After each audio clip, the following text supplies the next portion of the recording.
Hi, my name is Roger Schluter. This video is actually covers a lot of the things that the IRS looks at to really catch you cheating on your taxes.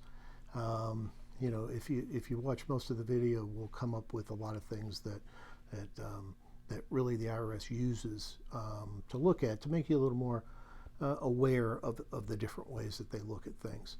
The Internal Revenue Service, the IRS, employs varied methods to identify potential tax evasion or fraud.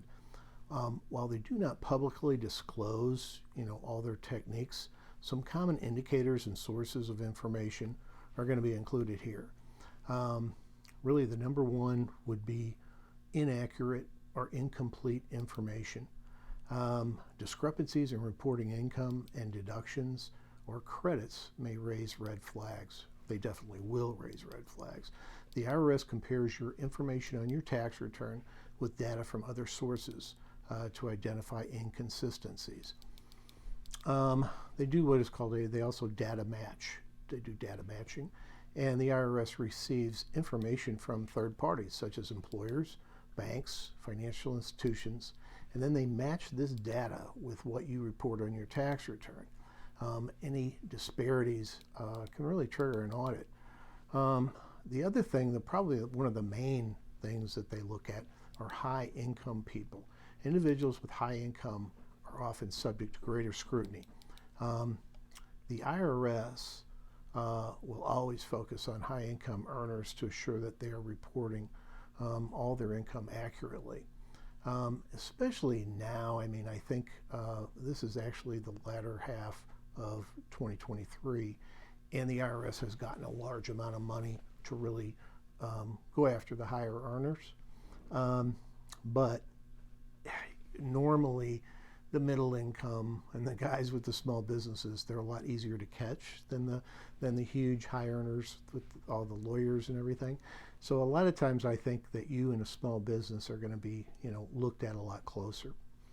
Another thing is unusual deductions or credits. Claiming deductions are credits that are unusual for that income level or occupation may attract attention. The IRS really looks for patterns that deviate significantly from the norm or even from your norm, what you reported in the past. Business expenses.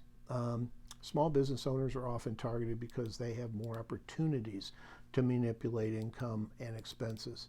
The IRS may review business expenses to ensure that they're legitimate and that they have proper documentation. Another thing is frequent errors. Really repeated mistakes on your tax return, even if unintentional, can really lead the IRS to scrutinize your filings more closely.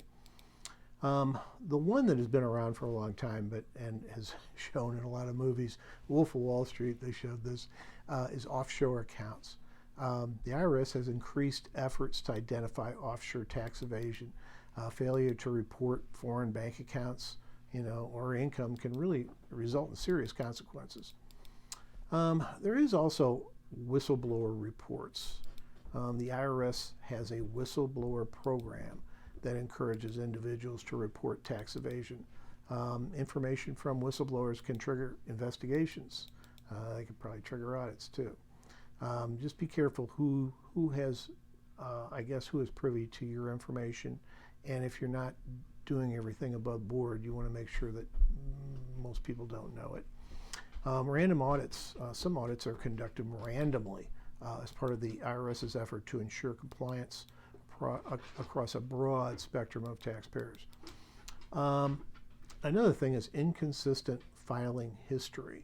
Abrupt changes in your filing patterns or behavior may attract attention. For example, if you consistently report losses and suddenly report this huge profit, the IRS could investigate.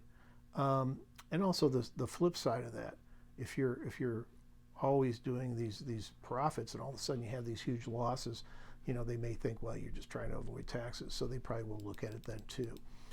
It's important to note that the IRS conducts audits for various reasons, and not all audits imply wrongdoing. However, it's crucial to file accurate and complete tax returns to avoid potential issues with the IRS. If you have concerns or questions about your tax situation, consulting a tax professional is really advisable. Most people, you know, I have an MBA, I'm not qualified to look at taxes and stuff. I mean, I do my own, but that's my own. I mean, I don't do it for other people for money. But taxes can change year to year, so you really need to have somebody who's aware of that and who keeps up with it. Please subscribe and hit the bell icon for future videos.